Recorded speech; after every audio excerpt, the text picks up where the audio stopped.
compartir la palabra del Señor en esta mañana.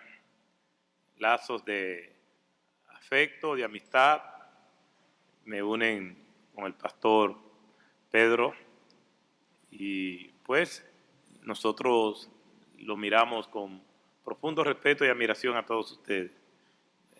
Tengo muchos amigos aquí en esta iglesia y me complace verles nuevamente a todos ustedes, y para no caer en el pecado de el olvido, pues entonces los saludo a todos desde aquí, porque uno comienza a mencionar nombres y se le olvida alguno, entonces se sienten mal. Entonces todo el que me conoce ya usted sabe que estoy hablando de usted. Entonces damos muchas gracias al Señor por estar aquí esta mañana.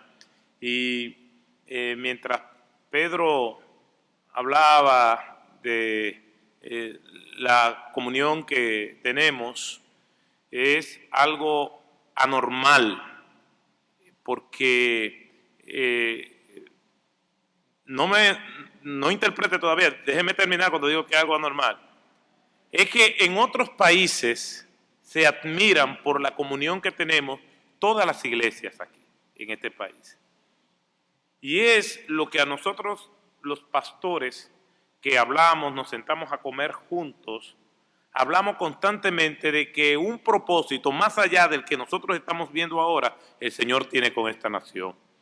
Porque una de las características que tienen los avivamientos, y cuando Dios decide visitar de una manera especial un país, es la unidad de su pueblo.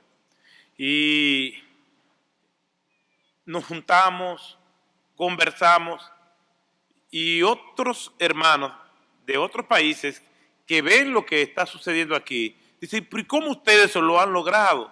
¿Y cómo puede ser posible?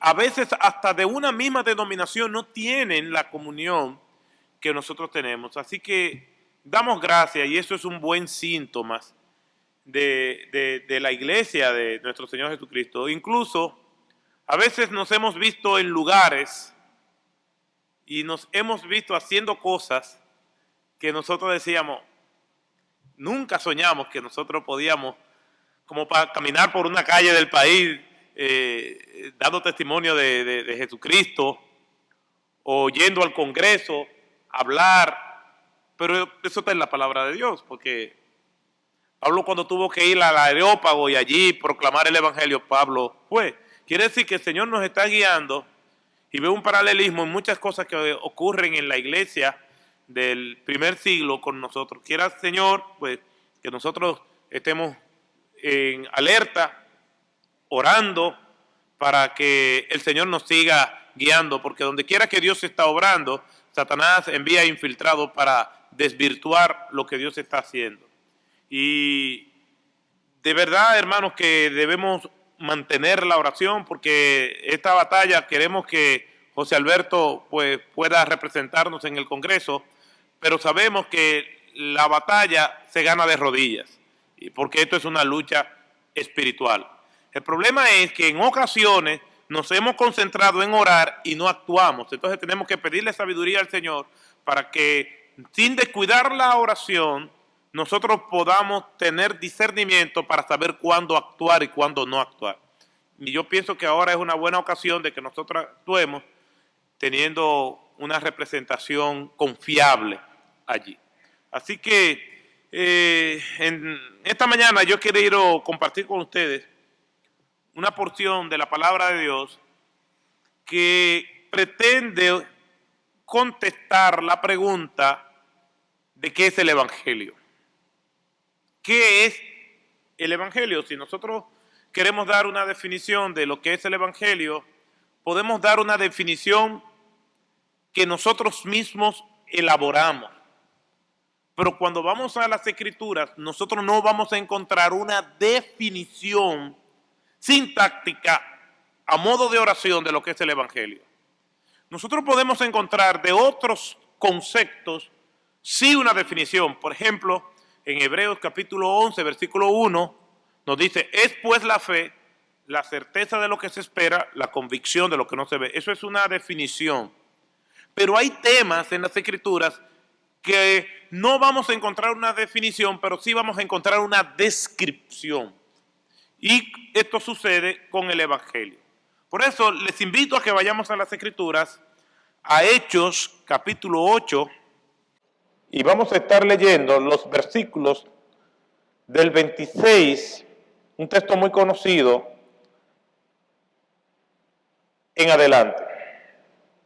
Hechos capítulo 8, del 26 al 40. Y dice la palabra del Señor de la siguiente manera. Un ángel del Señor habló a Felipe diciendo, levántate y ve hacia el sur, por el camino que desciende de Jerusalén a Gaza, el cual es desierto. Entonces él se levantó y fue. Y sucedió que un etíope, eunuco, funcionario de Candace, reina de los etíopes, el cual estaba sobre todos sus tesoros y había venido a Jerusalén para adorar, volvía sentado en su carro leyendo al profeta Isaías. Y el Espíritu dijo a Felipe, acércate y júntate a ese carro. Acudiendo Felipe le oyó que leía al profeta Isaías y dijo, ¿entiendes lo que lees? Y él dijo, ¿y cómo podré si alguno no me enseñare? Y rogó a Felipe que subiese, se sentara con él.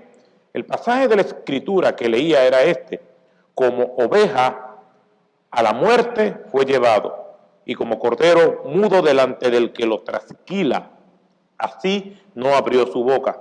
En su humillación no se le hizo justicia, mas su generación, ¿quién la contará?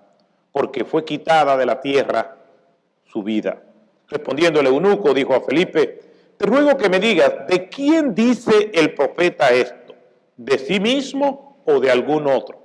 Entonces Felipe, abriendo su boca y comenzando desde esta escritura, le anunció el evangelio de Jesús. Y yendo por el camino, llegaron a cierta agua y dijo el eunuco, aquí hay agua, ¿qué impide que yo sea bautizado? Felipe dijo, si crees de todo corazón, bien puedes. Y respondiendo dijo, creo que Jesucristo es el Hijo de Dios. Y mandó parar el carro y descendieron ambos al agua, Felipe y el eunuco, y le bautizó. Cuando subieron del agua, el Espíritu del Señor arrebató a Felipe y el eunuco no le vio más y siguió gozoso su camino. Pero Felipe se encontró en Azoto y pasando anunciaba el evangelio en todas las ciudades hasta que llegó a Cesarea. El Señor bendiga su palabra. Gracias, Padre, te damos por tu palabra. Te rogamos, Señor, que tu palabra pueda ser comunicada por medio de este instrumento. Y a pesar de mis limitaciones, tu palabra no solamente pueda ser explicada, sino que pueda ser entendida y aplicada a la vida de cada uno de nosotros. En el nombre de Jesús. Amén. Este pasaje es muy conocido por todos nosotros porque habla de cómo se fue desarrollando y propagando el Evangelio en este primer siglo. Cuando nosotros vamos al libro de los Hechos, nos vamos a encontrar con la primera más o menos 4 décadas de la historia de la iglesia cristiana, comenzando desde su nacimiento. El libro de los Hechos no es un libro doctrinal, y eso es un problema que algunos han tenido con el libro de los Hechos. ¿Por qué? Porque han tomado algunos eventos, sucesos que se dan en el libro de los Hechos y han querido imitarlo, pero es un libro histórico. Y por lo tanto, al ser un libro histórico, tenemos que darle tal tratamiento. Si nosotros queremos estudiar doctrina, entonces vamos a irnos a las epístolas. Y ahí nosotros vamos a encontrar doctrina. Pero este es un libro que nos habla del progreso de las misiones cristianas, de la iglesia cristiana, de lo que ellos tuvieron que enfrentar, de cuáles fueron sus virtudes, cuáles fueron sus vicios, sus fracasos. Todo nosotros lo encontramos ahí. Porque si vamos a hacer doctrina del libro de los Hechos, hay muchas cosas que no aplican, por lo tanto, entonces vamos a encontrar una gran dificultad hermenéutica. Entonces, vamos a ver el libro de los Hechos como un libro histórico, como es el propósito del autor. Entonces, aquí en este pasaje se nos presenta una de esas escenas donde nosotros vemos la soberanía de Dios usando sus instrumentos como Él quiere. Y aquí nos presenta de manera general cómo opera el Evangelio desde el punto de vista de Dios y qué es lo que es el Evangelio. Obviamente, el pasaje está lleno de muchísimas cosas que nosotros no vamos a ver hoy, pero vamos a concentrarnos en lo que tiene que ver con el Evangelio y lo que tiene que ver con los instrumentos que Dios usa para hablarnos a nosotros y para difundir su mensaje. Aquí, en este pasaje, nosotros nos encontramos con algunos actores principales. Ahí está Felipe, que podemos decir que es el actor principal de esta narración. Es el personaje que sobresale como instrumento de Dios. También encontramos un personaje que se le dice el eunuco o el etíope, que era un alto funcionario de la reina Candace de Etiopía. Para ese tiempo, Etiopía era toda una potencia. Y recuerden que Etiopía está al sur de Egipto. Y este hombre, pues, era una persona importante, encargado de las finanzas de la reina, un hombre prominente, con muchos recursos económicos, pero con una gran necesidad espiritual, hasta tal punto que tiene que hacer esa trayectoria tan grande para adorar a un Dios cuya revelación él no entiende. Pero ahí vemos la necesidad.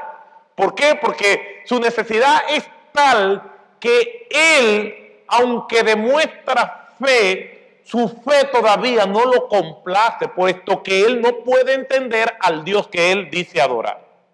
Entonces, aquí en el pasaje, nosotros nos vamos a encontrar con algunas dinámicas que nosotros vamos a ver que eso son características esenciales del Evangelio.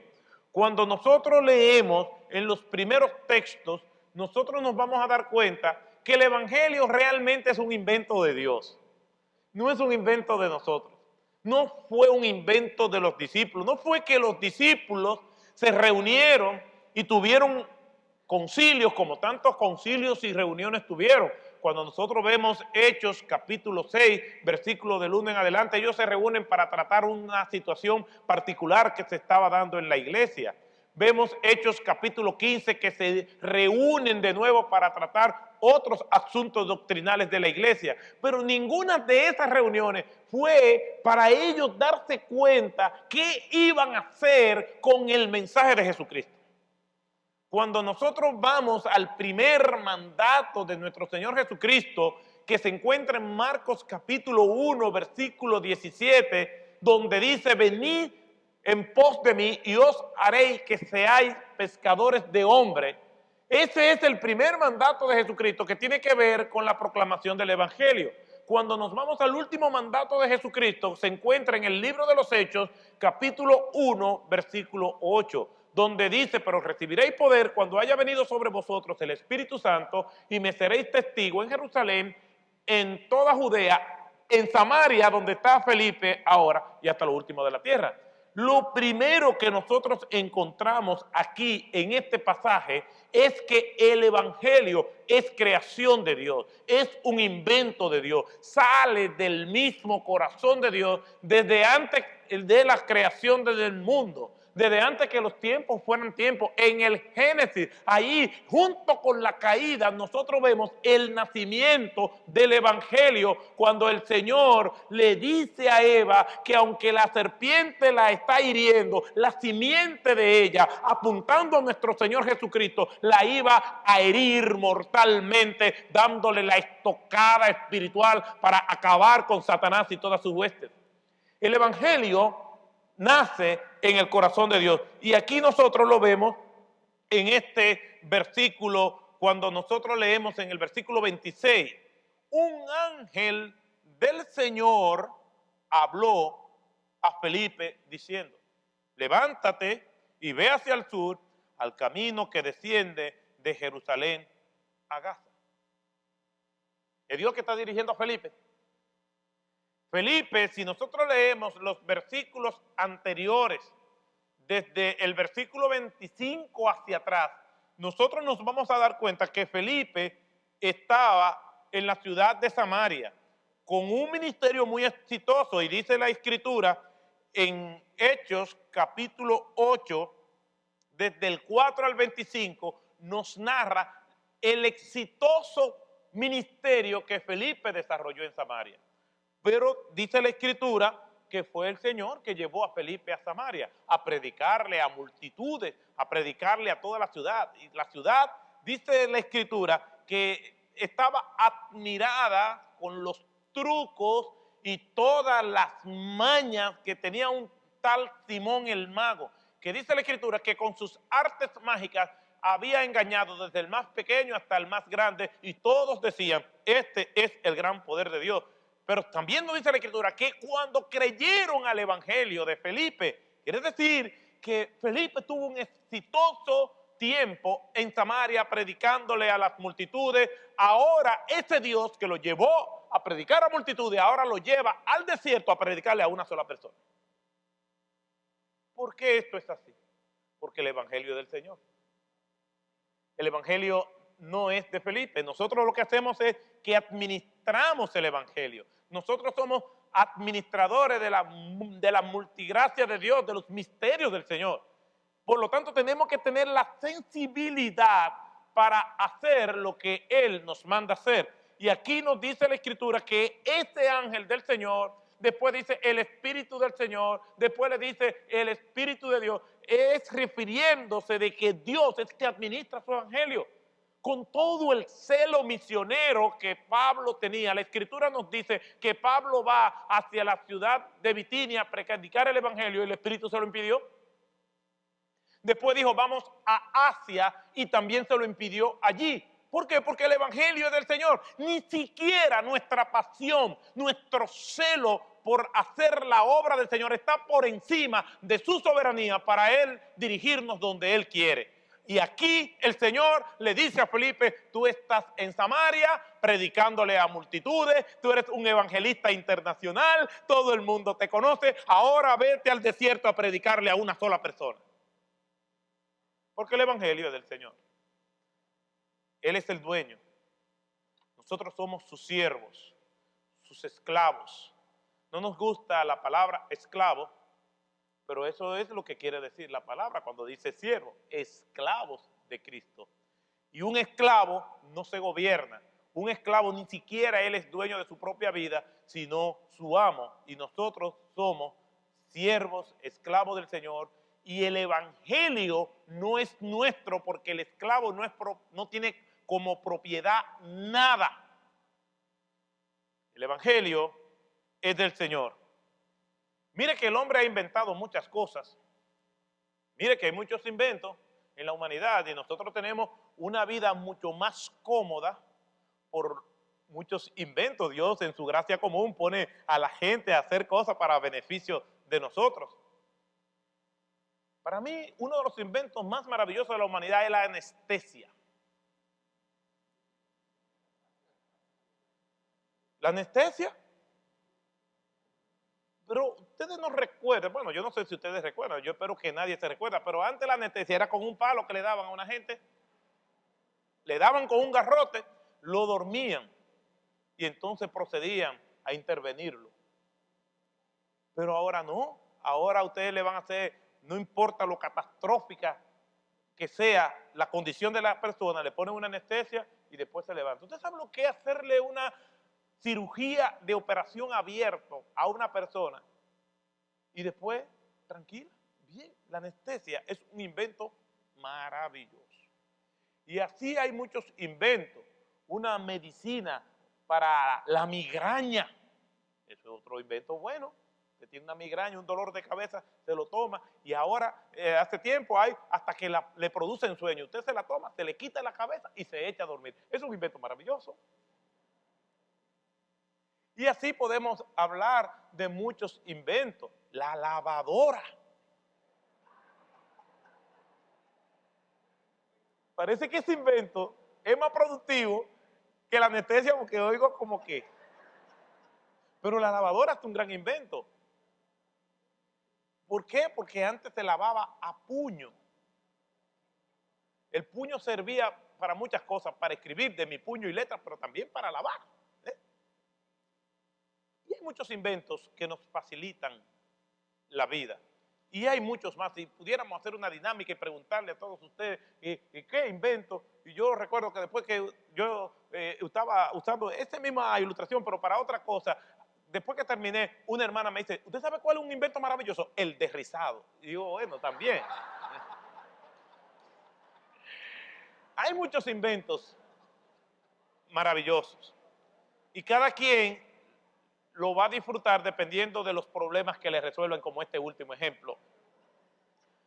Pero el evangelio no es un invento de los hombres. Se han desarrollado formas para proclamarlo. Se proclama de distintas maneras, se usan diferentes medios. Hoy más que nunca hay toda una multimedia al servicio del evangelio, pero el crédito de la creación, de la invención del evangelio, no deben confundirse con los medios que Dios usa para divulgarlo. El evangelio sigue siendo invento de Dios, sigue siendo propiedad de Dios y debe seguir siendo proclamado bajo la dirección del Señor, no bajo la dirección de los hombres. Porque el evangelio es un invento de Dios. El Señor le dice a Felipe, ve y desciende y ve hacia el sur y levántate y vete. Llama la atención que en el texto dice levántate.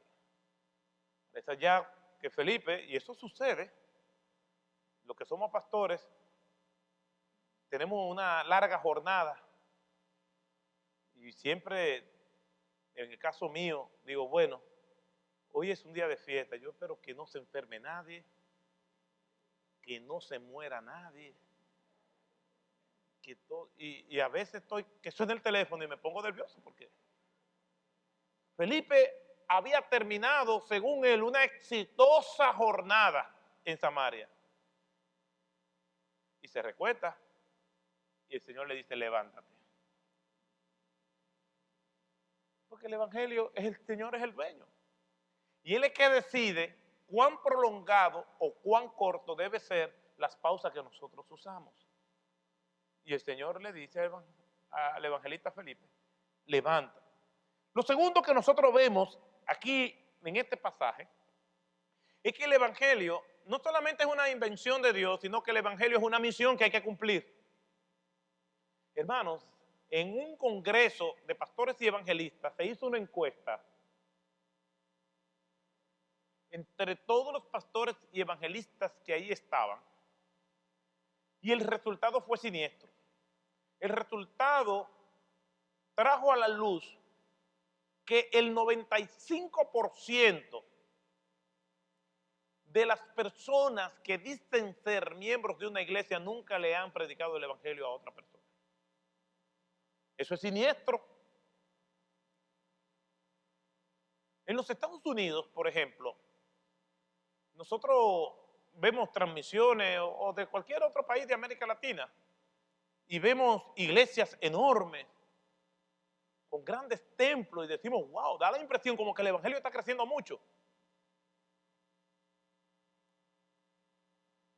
Y no es así. Una reciente investigación arrojó que las iglesias de más de 800 personas, representan solamente un 1% de todas las iglesias. Combinando Estados Unidos con América Latina. O sea que cuando nosotros vemos en cualquier lugar una iglesia de más de 800 personas es el 1%.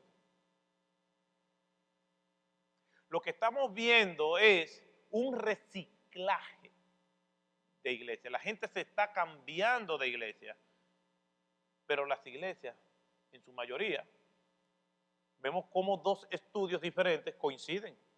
No se está proclamando el evangelio. Y después nos quejamos de que las cosas están mal.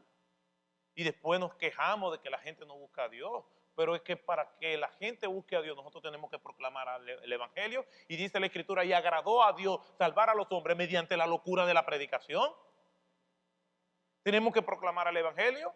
Tenemos que decirle a las personas quién es el Señor Jesucristo y cuál es el propósito por el cual nosotros estamos aquí en este mundo. Y el Señor le dice a Felipe, aquí en este pasaje, ve y levántate. ¿Y qué hizo Felipe? Se levantó, porque es una misión que cumplir. Ay, que yo estoy cansado. Ay, que cómo va a ser. Ay, no, que yo me acostumbré a predicarle a multitudes. Ahora, ¿cómo yo voy a ir? Incluso, Señor, dime cuál es el plan. El Señor no le dio planes, no le dio nada. Simplemente le dijo, levántate y ve hacia el sur. Porque es una misión que cumplir. Yo no puedo decir, soy obediente al Señor y no soy obediente a su misión. La misión de Dios y Dios son la misma cosa. Cuando Dios dice, haz algo, nosotros simplemente tenemos que hacerlo. No vamos a pedir indicadores, no vamos a pedir que se nos dé una descripción, de que se nos dé un mapa de todo lo que vamos a hacer. No, el Señor simplemente nos dice que tenemos que cumplir con lo que Él ha mandado. Nosotros vemos aquí en este pasaje que Felipe en el versículo 27 dice, él fue y se levantó. Los que somos padres, nosotros sabemos que le hablamos a nuestros hijos, haz tal cosa. ¿Lo hacen de una vez? No lo hacen de una vez. Y hay diferentes maneras de desobedecer o demorando la orden, o con la actitud incorrecta, o zapateando, o hablando entre los dientes.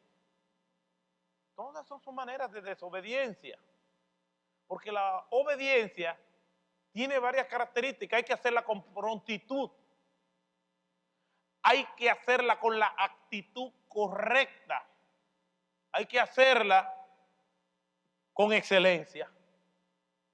Y aquí nosotros vemos que Felipe tenía la disposición de ser obediente y diligente en la proclamación del Evangelio. Y hay algunos textos dentro del mismo pasaje que nos revelan eso. Versículo 27, él fue y se levantó. El versículo 29 dice, y el Espíritu dijo a Felipe, ve y júntate a ese carruaje.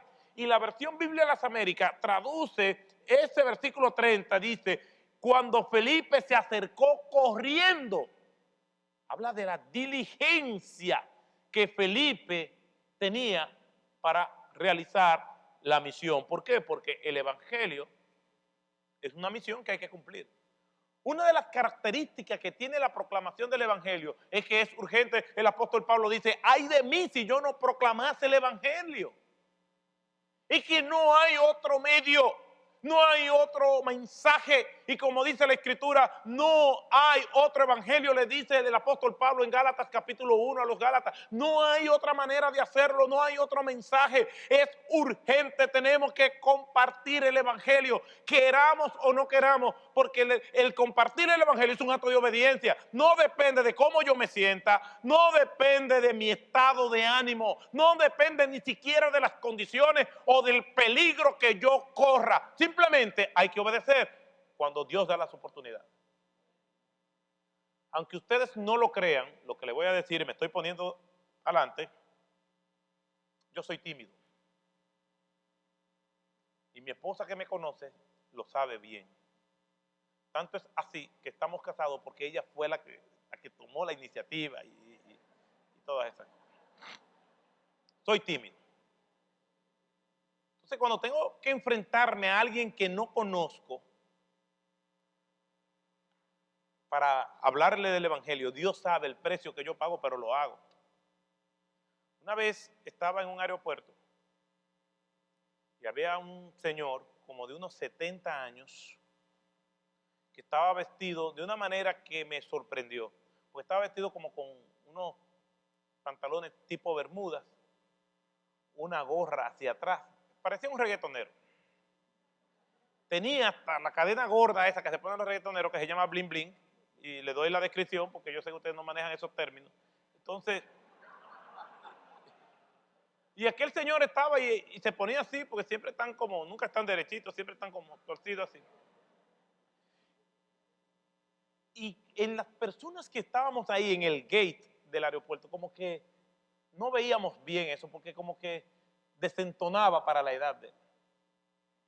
Entramos al avión, yo me siento, saco un libro, me pongo a leer en lo que se van acomodando las personas. ¿Quién se me sienta al lado? El caballero. Y yo sigo leyendo. Siempre oro al Señor. Señor, ayúdame a hablar. Pon palabra en mi boca. Dime lo que yo le he de decir a esta persona. Yo hago esta oración. Crea las condiciones para yo poder hablar. Pero, como estaba prejuiciado, ese día no oré y seguí leyendo mi libro. Y él mete la cabeza y se pone delante de mí. Me dice, ¿qué usted está leyendo? Y me mira. Y ve la portada. Ah, es un libro cristiano. ¿Usted es cristiano? Y yo le dije sí. Y seguí leyendo. Y me toca y me dice, se quita la gorra. Yo tengo una profunda necesidad de Dios. ¿Qué iba a hacer? ¿Sabe qué indica eso? Que el Evangelio es del Señor. Y aunque yo no quería, el Señor creó las condiciones para que yo hablara de su Evangelio. Y el Evangelio es urgente. Y a veces uno pierde de vista la urgencia, pero Dios sí la tiene pendiente. Y ese hombre me habló de toda su vida y que regresaba al país porque tenía más de, no recuerdo, pero eran como 20 años que él no veía a su mamá y la mamá se estaba muriendo. Si yo le calculo que él tenía como unos 70, la señora tenía que tener entonces unos 90 añitos. Y yo le presenté el Evangelio y lo invité para que recibiera a Cristo en su corazón.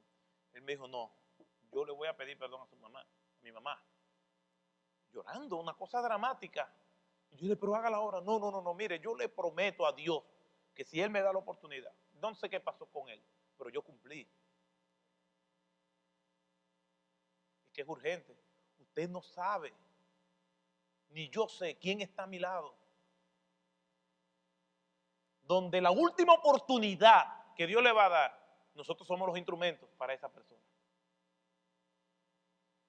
Felipe hubiese dicho, Señor, pero yo he predicado aquí en Samaria, déjame aquí, a esta gente hay que darle seguimiento. Yo no he terminado mi obra viéndolo desde el punto de vista humano. ¿Cómo tú me vas a enviar al desierto? Cada quien tiene su ministerio, pero el Evangelio es una misión que cumplir. Y ahí está Felipe, de Samaria con muchas personas, al desierto con una sola persona. El Evangelio es una misión que cumplir. En tercer lugar, el Evangelio rompe barreras culturales y prejuicios. ¿Por qué? Porque por la ley hebrea se había establecido que los judíos no se podían acercar a personas que fueran eunucos. Era considerado inmundos, impuros. Deuteronomio 23:1, por decir uno de los textos, dice, ninguno que haya sido castrado o que tenga cortado su miembro viril entrará en la asamblea del Señor. Y no podían acercarse a ese tipo de personas. Pero Dios es el que creó todo esto. El Evangelio es del Señor. Y si hubiese sido por la ley hebrea, ninguno de nosotros hubiéramos sido salvos. Porque nosotros también somos gentiles. Nosotros también éramos considerados inmundos. Y este hombre podía llegar hasta el templo de Jerusalén y llegarse, aproximarse al atrio de los gentiles, porque no podía hacer la adoración como se debía. Porque en el templo de Jerusalén estaba el patio, el atrio, y había un lugar, el atrio de los gentiles, donde los gentiles no podían pasar de ahí. Pero él ni siquiera podía asomarse al atrio de los gentiles. No podía entrar. Pero ellos le permitían que desde cierta aproximación pudiera. Todo ese esfuerzo para no entender al Dios que él decía adorar. Pero el Evangelio brinca barreras culturales, rompe con los esquemas, rompe con nuestros prejuicios, rompe con todo lo que nosotros creemos que no se puede. Es Jesús hablando con la mujer samaritana y ella le dice, ¿cómo tú, siendo judío, me pides a mí de beber que soy mujer samaritana? Es Pedro viendo aquella visión gloriosa, diciéndole, Señor, nada inmundo yo voy a tocar, nada inmundo yo puedo comer. No le llames inmundo a lo que yo he creado. Ese es el evangelio, esa es la trascendencia del amor de Dios. Por eso que dice la Escritura que cuando estemos allá en la presencia del Señor, vendrán de toda lengua, de toda tribu, de toda nación, para adorar al Rey de Reyes por los siglos de los siglos. Y ahí estamos usted y yo. Y ahí está el eunuco. Y ahí está Felipe. Y ahí está la mujer samaritana. Y ahí está Rahab.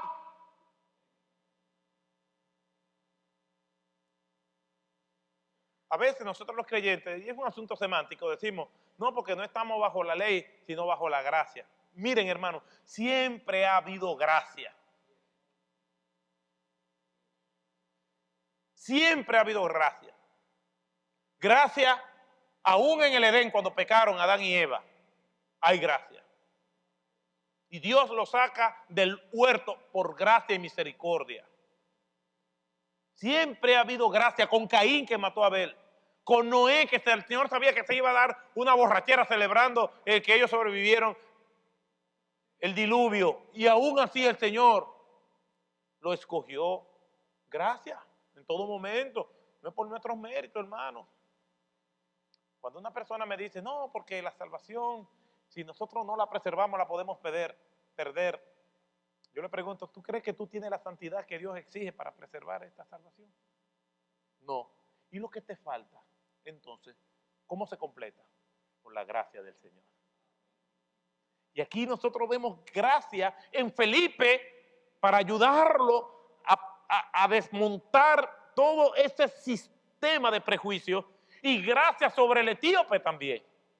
Quiere decir que cuando nosotros proclamamos el evangelio, somos bendecidos, tanto el que es obediente como el que es alcanzado por el evangelio de Jesucristo también. El evangelio rompe barreras culturales. Las barreras culturales a veces nos hacen sentir incómodos porque nosotros, hay un autor que se llama Alan Hirsch que dice que las iglesias están solamente alcanzando a las personas que son iguales a ellos. En el mundo occidental, solamente hay un 35% de personas interesadas en asuntos espirituales. No interesadas en Cristo, en asuntos espirituales. Ahí están los que están interesados en el Islam, en el hinduismo, en el budismo, en el animismo, en el cristianismo, un 35%. Y todos estos grupos hacen su oferta a ese 35%. Hablando mercadológicamente, todos estamos envueltos luchando por un mercado potencial de un 35%. Pero cuando se analizan la mayoría de los ministerios, estamos alcanzando a personas que son más o menos iguales que nosotros. Porque no estamos brincando barreras culturales. Se le llama brincar barreras culturales cuando tú alcanzas a una persona que no es igual a ti. Por ejemplo, si nosotros estamos trabajando con la comunidad haitiana, pues eso es una barrera cultural. Pero no solamente para que ellos tengan sus propias iglesias, sino que si ellos quisieran estar en nuestra propia iglesia, que vengan y que se sientan cómodos. Esa es una barrera cultural. Si nosotros quisiéramos alcanzar a los adictos, entonces nosotros vamos a buscar a los adictos, y si ellos quieren congregarse aquí, que vengan aquí y nosotros no nos vamos a sentir incómodos. Esas son barreras culturales. Cada vez que nosotros brincamos una barrera para alcanzar a los que no son iguales que nosotros, eso demanda que nosotros como iglesia local hagamos ajustes para darle la bienvenida a esos grupos. La mayoría de las iglesias no están brincando barreras culturales, sino que están alcanzando a personas que son iguales que ellos. ¿Por qué? Porque es más cómodo. Si nosotros decimos, tenemos que seguir orando por los homosexuales para alcanzar a los homosexuales, eso significa que nosotros tenemos que hacer los ajustes necesarios para eso. Y aquí vemos que el evangelio es así. El evangelio Dios lo ha orquestado no como un evangelio homogéneo, sino como un evangelio heterogéneo, de toda lengua, de toda tribu, de toda nación. Y nos hace crecer, nos hace proyectar y vivir en el amor de Cristo y hacer de la comunidad cristiana un ensayo de cómo va a ser en el cielo. Yo sé que las unidades homogéneas se atraen y es más cómodo, pero no es el ideal de Dios. El ideal de Dios es que nosotros podamos hacer todo lo que tengamos que hacer. Los que quieran venir iguales a nosotros, que vengan, pero que no nos cohíba eso para alcanzar a los que no son iguales que nosotros. Porque el Evangelio, como nosotros lo vemos, brinca barreras culturales. Yo conozco casos de personas que, un pastor particular, y me ha mandado como 2 o 3 personas a mi iglesia, diciéndome, mira Otto, te mandé a esta persona que está en esta situación. Pero las personas fueron a su iglesia primero. Entonces, yo estoy viendo que están llegando con una gente con un perfil específico. Y yo, bueno, el Señor quiere, y era Él que me lo estaba enviando a mí, para no fajarse con eso. Porque hay hermanos que son de alto mantenimiento, que consumen mucho. Y si son como algunas máquinas, algunos vehículos que son de alto mantenimiento y de poco rendimiento, es peor todavía. Pero como quiera hay que amarlos y hay que evitar las barreras culturales necesarias, porque el Evangelio es de nuestro Señor Jesucristo. Felipe se le acercó al carruaje y hay algo interesante aquí que se da para ir ya aterrizando, y es que Felipe, cuando se le acerca al eunuco, le hace una pregunta. Una pregunta que es clave en la proclamación del Evangelio. ¿Entiendes lo que lees? Yo no sé si a ustedes les ha pasado, pero cuando hay una predicación o le presentamos el Evangelio a alguien, hay gente que responde, mira, gracias, pero mira, yo no lo siento. Yo soy muy sincero y yo no voy a hacer algo que yo no sienta. Yo sé que mi momento llegará. Y a veces hasta ponen de ejemplo, porque yo tengo una tía, o un amigo, o una hermana, o un vecino, que para yo cogerle el Evangelio así, mejor yo no, porque las cosas hay que hacerlas con sinceridad. Pero el Evangelio no se siente, el Evangelio se entiende. Pero Felipe no le preguntó al etíope, ¿tú sientes algo? Si le pregunta eso, la respuesta del etíope iba a ser no, porque el hombre, mire todo el esfuerzo que él está haciendo y él no entiende nada. ¿Y qué le responde? No, ¿y cómo yo voy a entender si no hay quien me explique? Entonces, un aspecto fundamental del Evangelio es que el Evangelio debe ser explicado. Se da en un contexto muy diferente al nuestro. Hay una barrera de miles de años en una cultura diferente, con idiomas diferentes, costumbres diferentes, que nosotros tenemos que explicarle a las personas. El Evangelio apunta a la mente y apunta al corazón. Entonces nosotros tenemos que explicar el Evangelio. Y aquí dice la Escritura que Felipe se acercó, le oyó y le preguntó, ¿entiende lo que lees? A las personas tenemos que explicarle el Evangelio, tenemos que explicarle qué es lo que significa la cruz, qué es lo que significa el sacrificio de nosotros. Entonces, como no encontramos una definición de Evangelio sintáctica, podemos encontrar una explicación etimológica. Bueno, la palabra Evangelio significa buenas nuevas, buenas noticias, pero no es una definición.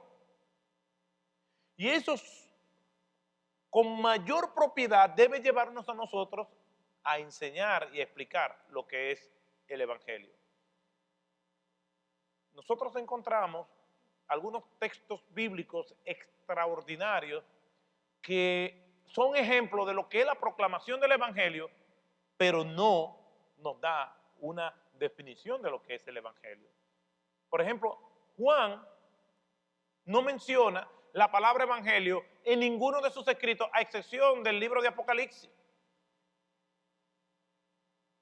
Y en Hechos capítulo 2 no se menciona la palabra evangelio, pero es una de las grandes exposiciones del evangelio que nosotros encontramos en la Biblia. Entonces, tenemos que rastrear lo que podría armarnos un bosquejo de lo que es la presentación del evangelio. Y debo dar el crédito a tanto a James Kennedy como a Greg Gilbert, que ambos coinciden en que el evangelio tiene 4 pilares fundamentales. Y se ha sintetizado de la mejor manera a partir del libro de Romanos, del capítulo 1 hasta el capítulo 4, de que el evangelio tiene que ver con Dios, tiene que ver con el hombre, tiene que ver con Jesucristo y tiene que ver con el hombre nuevamente.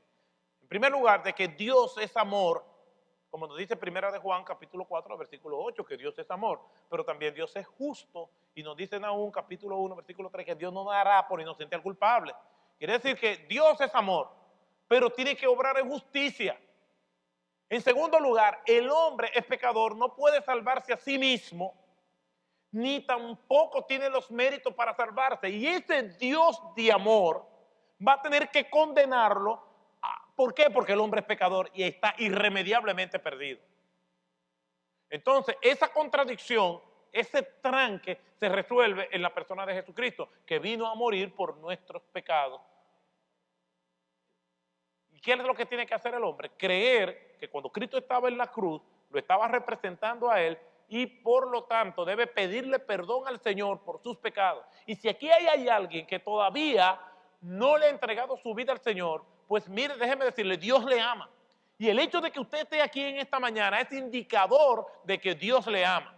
Y si usted no murió ayer, es porque Dios le ama, para que usted no se pierda. Pero usted tiene que entender que Dios en su justicia va a tener que condenarle. ¿Por qué? Porque todos nacemos pecadores. La Escritura dice, por cuanto todos pecaron y están destituidos de la gloria de Dios. Usted y yo nacimos pecadores. La diferencia entre usted y yo es que yo reconocí que yo soy pecador. Y la diferencia entre usted y los salvos que estamos aquí en este lugar, reconocimos que Jesucristo es el Señor, reconocimos que nosotros éramos pecadores y le pedimos perdón al Señor por nuestros pecados. Y entonces el Señor nos perdonó y nos aceptó como sus hijos. ¿Es el Evangelio? Dios es amor y es justicia. El hombre es pecador, no puede salvarse a sí mismo. Cristo viene a morir por los pecadores y el hombre le pide perdón y se arrepiente de sus pecados y el Señor entonces obra en justicia a favor de esa persona. El Evangelio tiene que ser explicado. En último lugar, el evangelio tiene que ser recibido. ¿Qué hizo el etíope? El etíope dijo, creo que Jesús es el Hijo de Dios, el Mesías, el Salvador. Y nosotros estamos aquí y estamos adorando al Señor. Y nosotros estamos aquí enfrentando diversas pruebas. Y nosotros vemos como familiares de creyentes en un culto memorial o en un funeral de creyentes se alaba al Señor. Y vemos como creyentes en medio de una prueba difícil, retorciéndose en el dolor de una cama, alaban al Señor. Y vemos cómo nos vienen diferentes situaciones difíciles porque en el mundo tenemos aflicción. Y nosotros seguimos alabando al Señor y nosotros seguimos glorificando al Señor. Primer lugar, porque el Señor nos ha salvado. Porque el Señor nos ha dado la salvación. Y la salvación produce gozo. Por eso dice la Escritura que este etíope siguió su camino gozoso.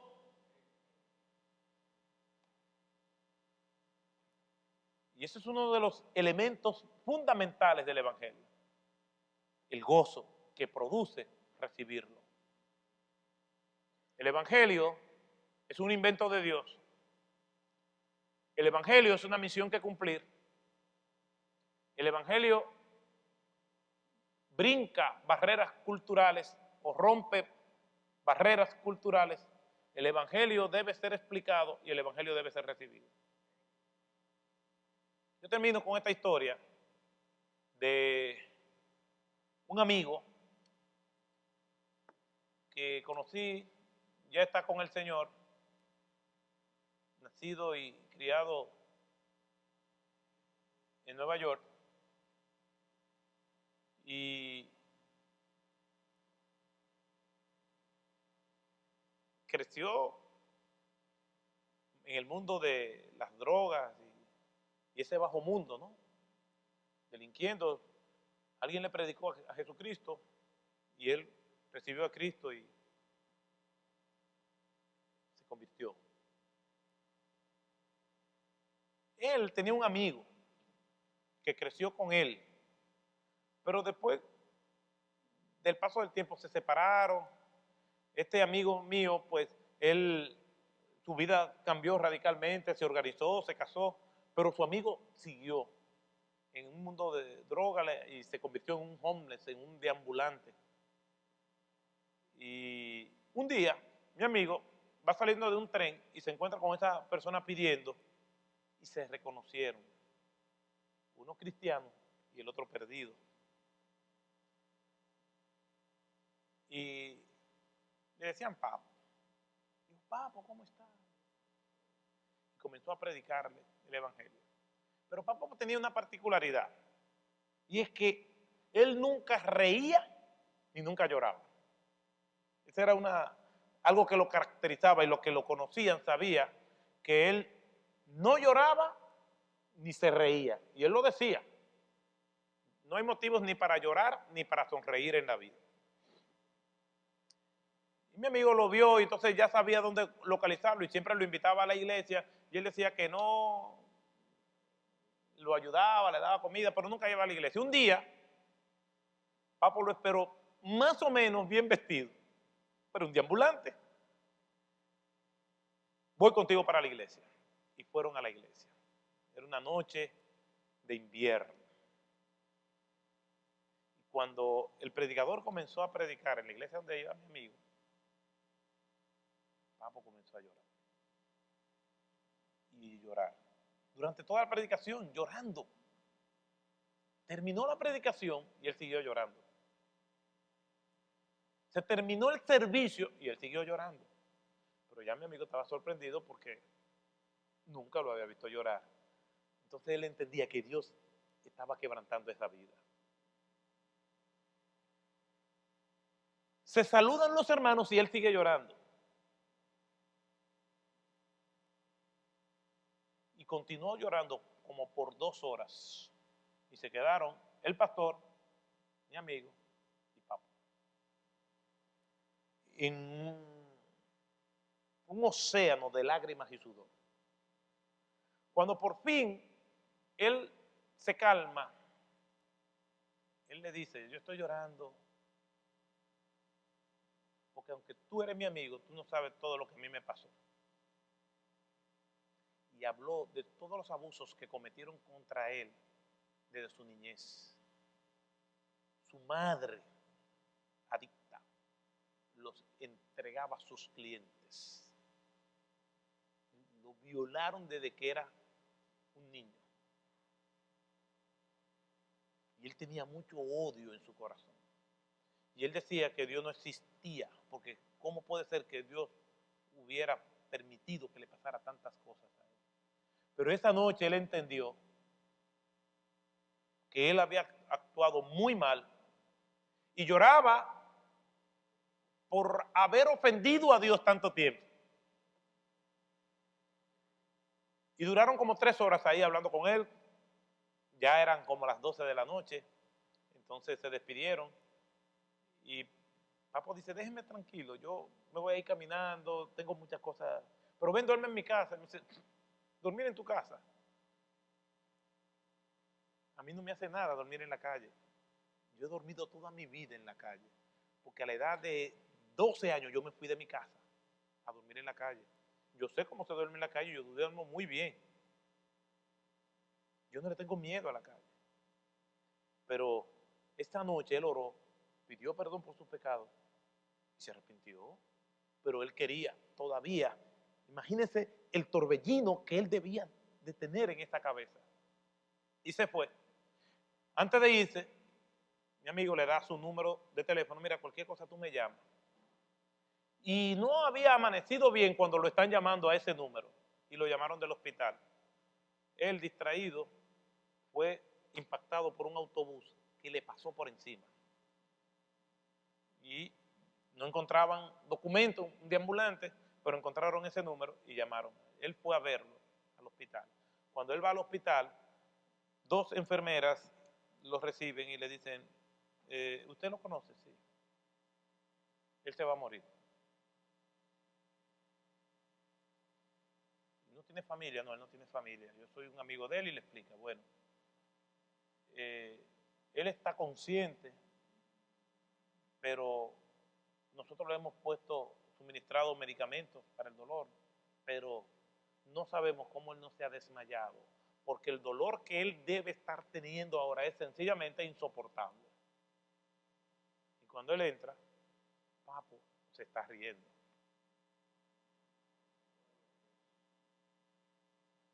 Y él se sorprende porque lo vio llorar y lo está viendo reír. Lo vio llorar y ahora lo está viendo reír sin ningún tipo de motivo porque tiene un dolor insoportable. Pero estaba sonriendo. Y le dijo, acércate. Y le dijo con una amplia sonrisa, qué bueno es Dios. Fueron las únicas palabras que dijo. Y murió sonriendo.